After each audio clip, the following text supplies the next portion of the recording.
world is a mess. The world is as angry as it gets. Well, you think this is going to cause a little more anger? The world is an angry place. We do have breaking news. In 24 hours, just the past 24 hours, this president has vetoed pay for the military, stalled relief for millions of you, and issued the most toxic tally of pardons we have ever seen. 26 new Trump pardons tonight.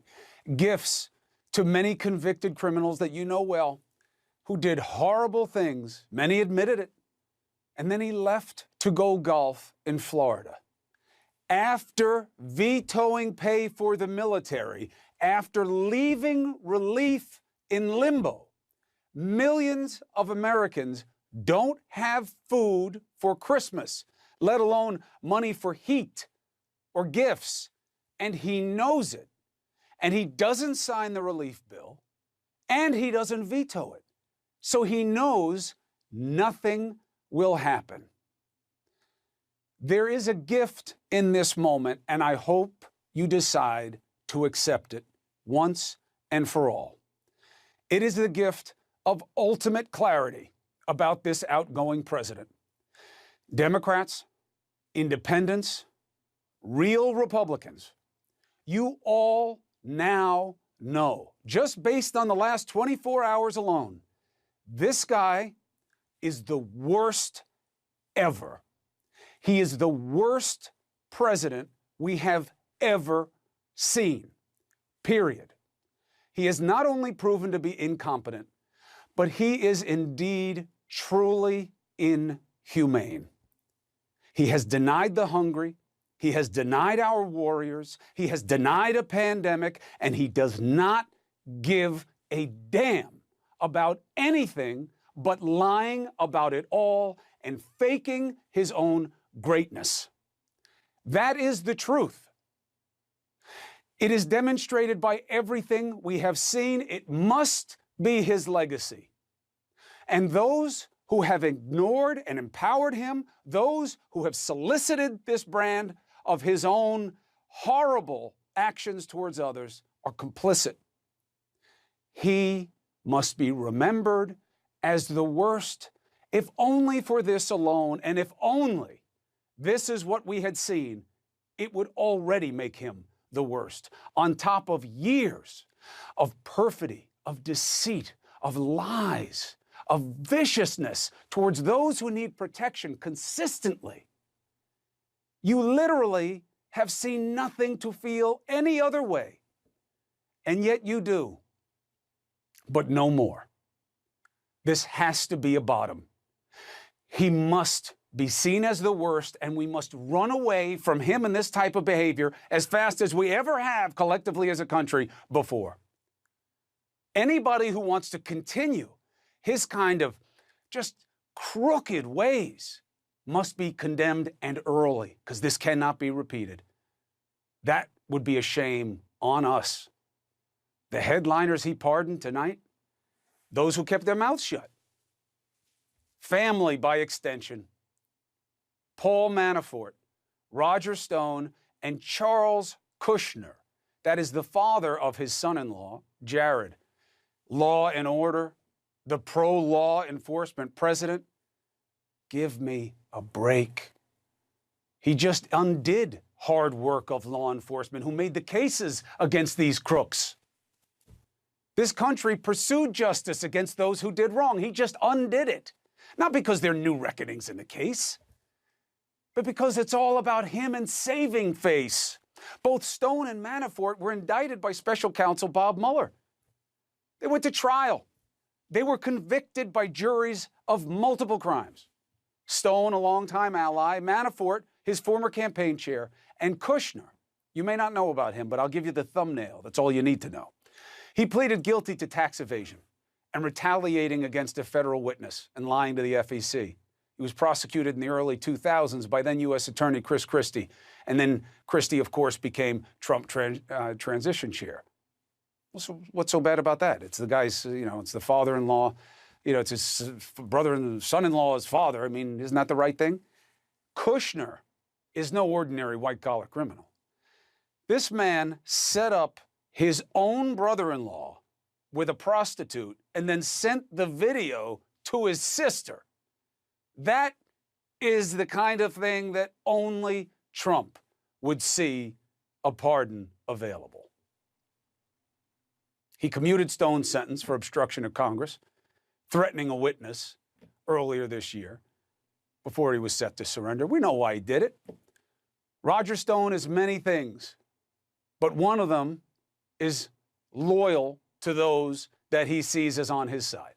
Trump returned the favor. Manafort has been home serving confinement after COVID. But this is no mercy pardon. These are rewards. You notice what Manafort never did, right? Never talked about Trump. Not a word. Republican Senator Ben Sasse put out a statement tonight calling it all rotten to the core. Welcome to the party, brother. Welcome to the party. The time is over for your delicate dance. Sasse, you've got a great future in your party. You have a potential future in this country. You should have been saying that all along. And by the way, Sasse has been one of the most rational. We now should have clarity. Trump is the worst. We have never seen anything like this. This kind of insensitivity to humanity, this disrespect of justice. He is literally no friend to justice. And he's a president. Think about it. The pardons have implications, and we will discuss them tonight with some of the best minds in the business. But you have to just keep your eye on the urgency that this president has just ignored. The man has gone to Florida after blowing up the relief bill. He won't sign it. He stalled it. He did veto pay for troops, so at least Congress can work on overriding it. But if you're going to do something about the relief bill, you got to do it. Walk the walk. Why didn't you veto the bill? Why didn't you then, if you're not going to veto it, tell McCarthy to meet Pelosi on the floor and vote it out? Why didn't you make a deal? Why did you leave? Why did you leave? If you believe in a God, I don't care what your religion is, who does this? By all accounts, you are not working on a deal. Every day you golf. Every day you delay is another day of paralyzing pain in a country that you owe. And you know this. And you won't veto so that there can be some kind of action. You won't tell your minions to meet Pelosi. Why? Then what is this about? Who did you really do this for? How can the answer not be you? How can the truth not be that you wanted to look the part of the hero just when you're trying to undo democracy, even though you know you were torpedo a compromise that has been months in the making that you ignored while your people helped negotiate? It is the worst thing you could do in this situation. And you made this situation. You ignored this pandemic. You made a bad play. You thought if you ignored it, it would go away and the economy would be okay and you would win, and you were wrong. And you doubled down on dumb. And this time, it bit all of us in the ass. And then you leave, almost assuring no action on the relief. At least you vetoed the NDAA, the National Defense Authorization Act, so you can set up a possible override. Yeah, it's going to pit members of your party against each other, but you know what? They need to do that anyway. The Republicans have to figure out what the hell they're about anymore. Are you really just Retrumplicans? You seem confused. Well, you should have clarity too. This man is the worst. He has been terrible for your party because nobody knows what the hell you're about anymore, and neither do you. Why did Trump really veto this bill? A lot of people in his own party say, well, it's to show Mitch that Mitch should have helped him more in overturning the election. Can you imagine what it means about where the hell we are in this country that Republicans can say that with sober mind? People are starving. And what he just did with the NDAA, the National Defense Authorization Act, is even weirder. Why? Well, he doesn't like this Section 230. This fringe. Look, of course we have to figure out what to do when it comes to what's right and wrong on the internet, and is it really like newspapers or not, and the right of a publisher, are they publishers? We have to work through it, but not this way. Not right before Christmas, not when you're going to leave town, not with people starving. He is the worst we have ever seen. And the only reason you would defend that is because you don't want to give in to the status quo. But what are you saying when you decide to reject the status quo by making it worse, by injecting the political equivalent of a virus into our political corpus? And that's what Trump is. He is not a cure. He has never been a cure. He was never going to be a cure. He was injected as a virus to make the system sick, and he has. And now we are on our knees in this country. And the only chance for us to get to a better place is to recognize what we have had all along: the ability to come together, to be about a common cause, and to demand better from the men and women that we invest with power to do our business. If you expect nothing, you get this. We must change. Let it be a gift to us before this Christmas. He is the worst. We must get better from here. David, I mean, I know you're a sophisticated guy.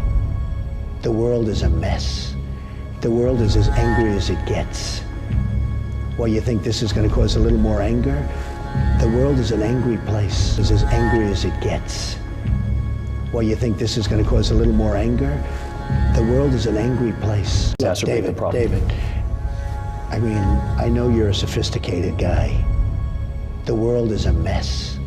The world is as angry as it gets. Well, you think this is going to cause a little more anger? The world is an angry place. David, I mean, I know you're a sophisticated guy. The world is a mess.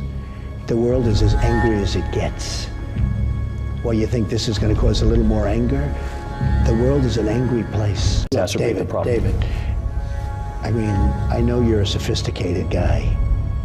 The world is a mess. The world is as angry as it gets. Well, you think this is going to cause a little more anger? The world is an angry place.